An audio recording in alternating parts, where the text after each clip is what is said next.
La conversion d'une fille rebelle après une visite en enfer. Antje Harting de Freeport, Bahamas. Année 1985. Je commencerai mon témoignage en parlant de la conversion de mes parents à l'église pentecôtiste, Christ Reigns. Au moment de leur conversion, j'avais 12 ans et j'accompagnais mes parents à l'église. À 13 ans, j'ai décidé de donner ma vie à Jésus et j'ai commencé à chanter dans le groupe de louanges de l'église. J'étais avec mes parents tous les jours dans le service. Mais je ne savais pas ce qu'était une vie sincère. Ils n'arrêtaient pas de dire des mots sympas et de déconner à l'école avec les filles. Mes parents ne témoignaient pas à la maison et parlaient de télévision presque tous les jours. Mon père adorait regarder des films et ma mère adorait lire des romans. Mes parents ont été l'exemple de ma vie. Tout ce qu'ils ont fait à la maison dans ma perception était juste. Ils ont dit qu'ils savaient ce qui était bien et ce qui n'allait pas pour moi.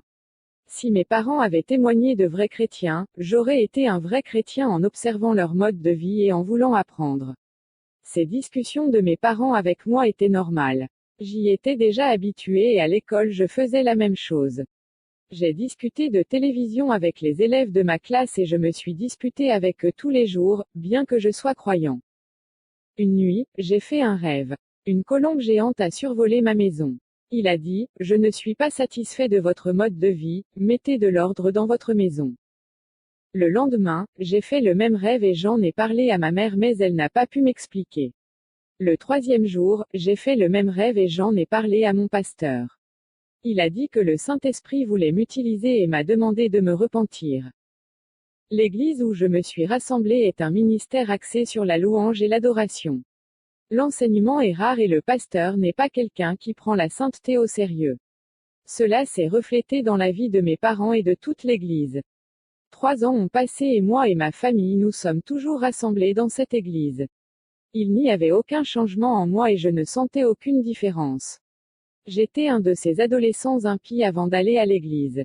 Si j'arrêtais d'aller à l'église ou si j'arrêtais de faire le travail, les membres et le pasteur me traiteraient de sournois. Mais la vérité est que je ne suis jamais devenu membre de l'église. Je marchais dans la rue et Dieu a utilisé une femme qui n'est pas de mon église. Là où je me réunissais, il n'y avait personne qui était utilisé par Dieu de cette façon. Cette femme est venue et a dit, Dieu fera de toi sa sentinelle. J'avais servi 3 ans de ministère dans le groupe de louange et d'adoration et je ne savais pas ce qu'était la conversion. Maintenant âgé de 16 ans, les promesses de Dieu me sont parvenues. Et c'est ce qui s'est passé, j'ai entendu une voix douce quand j'étais dans ma chambre. Je suis allé à la rencontre de Jésus qui m'attendait et nous sommes entrés en enfer. Péché. J'ai vu en enfer le système carcéral qui ressemble à des cellules de prison des chaînes de la terre. Les âmes sont torturées à l'intérieur de leurs cellules. Ils attendent le jugement final, vivant dans de douloureuses tortures. Jésus a dit. Servante, le péché du monde emprisonne les gens. Quiconque ne sacrifie pas les désirs de la chair, et ne tue pas le péché qui est dans la chair, viendra à cet endroit. Dites aux déviants qui sont tombés dans la foi de réfléchir à leur vie, d'analyser depuis combien de temps ils ont commencé le voyage et de voir où ils se sont trompés et sont tombés pour recommencer là où ils se sont arrêtés. Dans le monde, il y a beaucoup de divisions entre la couleur, la race, les peuples, les religions, les riches, les pauvres, les langues et il n'y a pas d'union entre eux. Dans mon église, il n'y a pas d'union pour m'adorer. Même l'enfer joue son rôle en unissant les pauvres aux riches et à tous les peuples, langues et religions. Tous sont unis dans ce lieu de tourment. Amateur d'argent. J'ai vu un homme riche brûler dans le feu. Le Seigneur Jésus a dit à cet homme de lui dire pourquoi il était là. Il a dit, mon argent me retenait dans les choses matérielles, plus j'en avais plus je voulais dépenser pour le luxe, le plaisir et les femmes. Je n'avais pas le temps d'aller à l'église à cause de l'argent qui m'apportait le bien-être. Je parcourais le monde et je ne me suis jamais souvenu de Dieu. L'argent était plus important pour moi que Jésus. Mon argent m'a fait oublier Dieu et a arrêté mon salut. J'ai préféré les richesses passagères de la terre plutôt que les richesses célestes éternelles. Il n'y a aucun espoir pour quiconque de descendre à cet endroit. Jésus m'a montré des gens en enfer qui ont déifié leur argent et leurs biens matériels. J'ai vu des gens qui avaient un pouvoir d'achat sur terre et des influences telles que des présidents, des juges, des gouverneurs, des rois, des reines, des empereurs, des banquiers et des hommes d'affaires. Tout cela n'a pas aidé les pauvres et quand ils sont morts, ils n'ont rien pris, laissant tout sur terre. Ceux-ci ont été oubliés à leur mort. Riches et pauvres en enfer, il n'y a pas de supériorité. Tous ces hommes ont laissé leur fortune et leur fortune millionnaire. Et maintenant tout le monde est dans un lieu de misère éternelle. L'un d'eux a crié en disant, je donnerai toutes mes richesses sur terre pour y vivre une vie misérable. Je veux retourner sur terre et y être la personne la plus méprisée que de rester dans ce lieu de tourment. Laissez-moi retourner sur terre et être un éboueur, mais ne me laissez pas rester ici. Dites aux habitants de la terre de ne pas se mettre en quatre pour aider les pauvres. Voir cet homme suppliant de revenir sur terre était si triste. Ils se sont repentis trop tard. En enfer, il n'y a pas de séparation de classe entre riches et pauvres. Tout le monde se mêle à cet endroit. J'ai vu des pauvres, des riches, des noirs, des bruns, des blancs et des bruns au même endroit. Toutes les religions, cultures et langues sont à cet endroit. Des gens de l'époque d'Abraham et de diverses époques jusqu'à nos jours. Jésus m'a emmené dans un endroit en enfer où j'ai vu un mendiant. Jésus a dit, j'ai envoyé mon serviteur vers cet homme. Et chaque jour, il apportait de la nourriture et du jus. La parole a été prêchée, mais il n'a pas voulu me donner sa vie et à l'aube a été retrouvé mort à cause du froid. La couverture que cet homme a gagnée n'était pas suffisante pour le protéger du froid. Le mendiant a crié et a dit, je ne mérite pas cet endroit pour vivre une vie misérable sur terre. Je mérite le ciel, ce n'est pas juste. Ce mendiant a essayé de se justifier qu'il ne méritait pas l'enfer pour avoir vécu une vie pauvre et misérable sur terre. Faux chrétien. Jésus m'a montré des chrétiens en enfer dans différents types de prisons, cela signifie qu'ils n'étaient pas libérés. Ils ont oublié de sanctifier leur vie en regardant les défauts des autres. Ils ont dit, la femme du berger ne sanctifie pas, nous n'avons donc pas besoin de nous sanctifier. Ils savaient que c'était un péché et pourtant ils voulaient refléter leurs dirigeants. Quand ils étaient vivants, ils disaient entre eux, j'ai vu le pasteur marcher en short et un chemise sans manches, si c'était un péché, il ne marcherait pas comme ça jusqu'à ce que sa fille aille à la plage en bikini. L'autre groupe n'a pas sanctifié leur vie et a vécu en accusant et en jugeant les méchants en disant qu'ils allaient en enfer. J'ai vu une femme en enfer qui ne s'est pas convertie à Jésus pour avoir vu des défauts dans toutes les églises. Elle marchait dans une église très libérale et avait honte, car elle disait que les gens ne se convertissaient pas parce qu'ils étaient égaux à ceux du monde. Puis elle est allée dans une église rigide et ne pouvait pas supporter la doctrine. Elle a dit que c'était la doctrine de l'homme et qu'elle n'avait pas besoin de tout cela. Elle est morte sans s'engager pour le salut. Le temps a passé, la mort est venue et elle est en enfer. Jésus m'a montré aux chrétiens en enfer qu'au lieu d'aider les déviants à revenir, ils les ont condamnés en les faisant s'éloigner du chemin de Jésus. Lorsque les déviants quittaient l'église, ces chrétiens disaient du mal d'eux et les critiquaient. Les déviants blessés ne sont jamais revenus sur le chemin de Jésus et ont promis de ne jamais marcher sur leurs pieds dans aucune église. Ces chrétiens qui ont fait cela sont en enfer. Faux berger. J'ai vu un berger en enfer pour avoir toléré le péché dans son église. Il connaissait le péché du peuple, et pourtant il n'a pas corrigé le troupeau. Jésus a dit qu'il a touché son cœur plusieurs fois pour prêcher la sainteté, mais il a résisté au Saint-Esprit. Il a même utilisé un serviteur pour lui dire de prêcher. Il ne s'est pas repenti et n'a pas écouté, étant rebelle jusqu'à ce que la patience de Dieu atteigne la limite. La mort l'a touché en choisissant de marcher dans les ténèbres en rejetant la vérité. Le Seigneur Jésus m'a montré un berger en enfer pour avoir maudit un chrétien qui a quitté son église pour être membre d'un autre. Nous ne devrions pas maudire ce que Dieu a créé qui est son image. Masturbation. J'ai vu une fille en enfer pour se masturber, parfois elle manipulait des objets pour le plaisir. Tatouage. J'ai vu un chrétien tatoué sur son corps parce qu'il ne pensait pas que c'était un péché. Le démon tatoué est sorti en ressemblant au dessin et a commencé à torturer ce garçon en enfer. Le démon avait aussi un tatouage et ressemblait à une bête. Satan. Satan était assis sur son trône, il était élégant, mais soudain ce beau manteau est tombé et s'est transformé en un horrible monstre. Et quand il a regardé les chrétiens qui souffraient en enfer, il a eu un rire incroyable, il était heureux. Il a dit au démon, nous gagnons l'église, voyez ma victoire, regardez combien de chrétiens sont à cet endroit, ce sont nos récompenses. La bataille pour prendre ces âmes a été difficile, mais nous avons réussi. Satan a ordonné à un terrible démon d'aller à l'église. Le but est d'amener cette âme en enfer. Un vilain démon de 3 mètres s'éleva et monta sur la terre. Péchés capitaux. Le Seigneur Jésus m'a montré des chrétiens en enfer en commettant des péchés en secret sans que personne ne le sache. Ce groupe de chrétiens a caché les péchés de leurs bergers pour qu'ils ne soient pas corrigés. Mais ils ne pouvaient pas se cacher de Dieu. Jésus m'a montré la terre, j'ai vu des milliers d'yeux de feu dispersés aux 4 coins du monde. Ses yeux ne se fermaient pas et je regardais. Jésus a dit, les yeux de Dieu sont sur toute la terre, et rien ne peut m'être caché. Le peuple et les lois du pays sont injustes. Des innocents paient pour des crimes faute de preuves, mais la loi de Dieu est juste et votre mesure est juste. Faux prophètes et fondateurs de sectes. Jésus m'a montré la place des faux prophètes et des fondateurs de sectes. Et de l'autre côté de ces fondateurs, j'ai vu des millions de personnes qu'ils ont emmenées en enfer à cause de leur secte. Ces gens ont maudit les fondateurs des sectes pour les avoir jetés en enfer. Ellen G. White. J'ai vu en enfer la prophétesse Ellen White. Jésus a dit, elle est ici en ce lieu pour avoir inventé des hérésies. Elle a prophétisé des mensonges et avait toujours des liens avec les satanistes qui ont aidé son ministère à se développer. Elle a également enseigné à ses membres à observer le sabbat, marchant sur ma grâce. Quiconque veut vivre dans la loi qui n'a jamais péché, c'est pour cela que j'ai été sacrifié. Quiconque choisit de vivre dans la loi devra se sauver pour cela sans commettre aucun péché comme moi. Toutes les sectes qui rejettent ma grâce déchirent le contrat de la nouvelle alliance. Quiconque vit sur le contrat de l'ancienne alliance sera maudit et ira en enfer. Cette femme qui regarde, elle a menti en disant qu'il n'y a pas d'enfer et maintenant elle y est.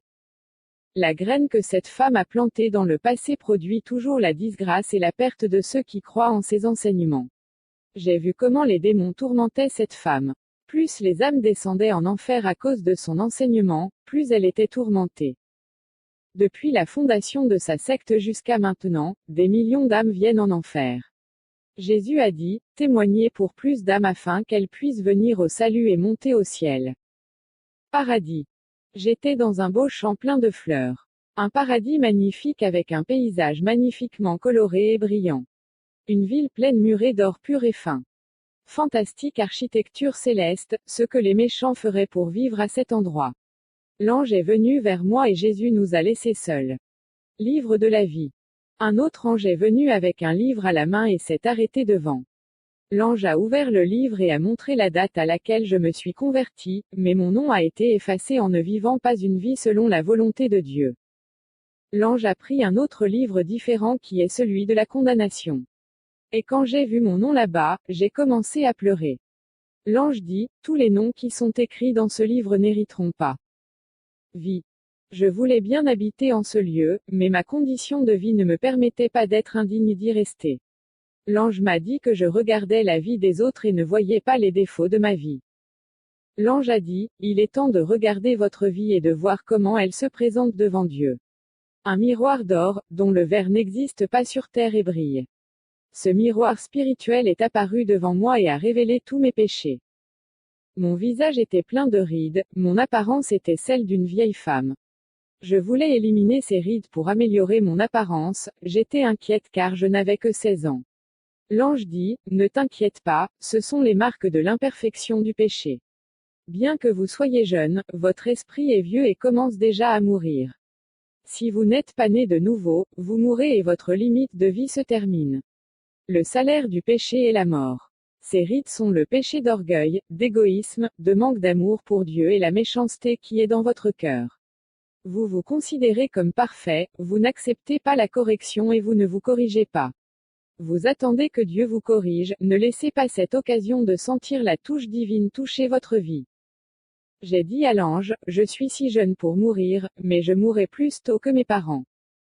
L'ange dit, pour Dieu, l'âge sur terre ne signifie rien. Votre durée de vie se mesure au ciel. Votre apparence spirituelle est celle d'une femme âgée qui est presque mourante. Je n'ai pas accepté que les gens d'église louent d'autres personnes qui sont meilleures que moi. Et quand les serviteurs de Dieu visitaient mon église, les gens disaient du bien d'eux, l'envie me faisait dire qu'ils n'étaient pas aussi utilisés qu'ils le semblaient. Le diable m'a utilisé pour ridiculiser les serviteurs de Dieu, mettant des défauts là où ils ne le faisaient pas. Je n'ai jamais qualifié les personnes que Dieu a utilisées, l'envie de vouloir être égal à ces personnes a jailli dans mon cœur. Je n'ai pas admis la réalité de voir des gens être utilisés, je n'ai pas accepté cette situation. Au plus profond de mon cœur, je savais que je n'avais pas le privilège d'être comme eux. Ça me corrodait en moi, j'étais fier et je n'acceptais pas d'être le pire de tous. L'ange m'a fait connaître mes fautes, je me suis repenti de tout. Il m'a prêché la vraie doctrine qu'un serviteur de Dieu doit connaître. Ce sont des enseignements dans mon Église qui n'ont jamais parlé. L'ange a dit, maintenant, retourne sur la terre. Quand il a fini de dire ce mot, mon esprit était dans mon corps, je me suis soulevé du sol.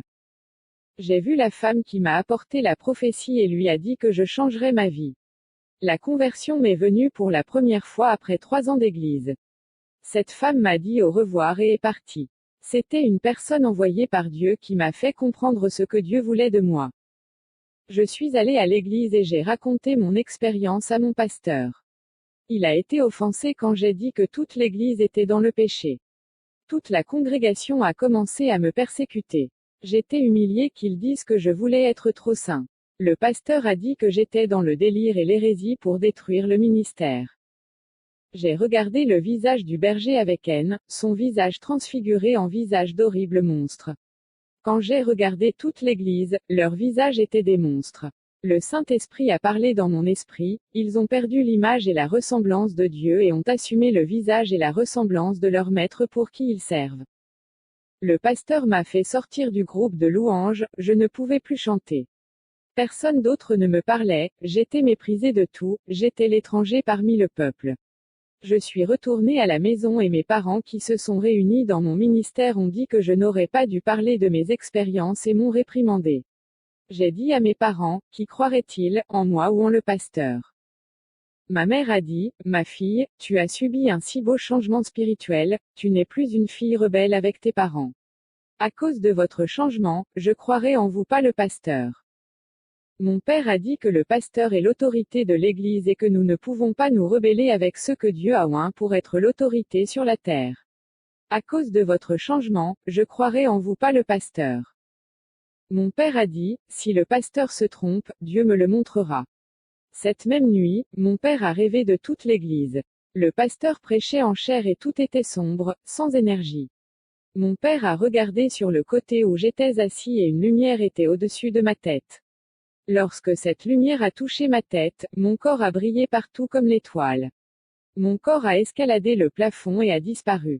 Toute l'église était terrifiée et a dit que Jésus était venu et qu'ils avaient été laissés derrière. Il a déjà arraché ses élus. Mon père s'est réveillé effrayé, m'a pris dans ses bras et s'est excusé auprès de moi. Le pasteur m'a exclu de son église. J'ai prié Dieu et lui ai demandé de me montrer une église qui parle de la vérité qui m'a été révélée. Dieu a préparé une église sérieuse pour moi et ma famille. Les années ont passé et mes parents ont vieilli, j'ai eu un bon âge pour me marier. J'étais fiancé à un homme de Dieu et j'ai dû voyager et laisser mes parents vivre avec lui.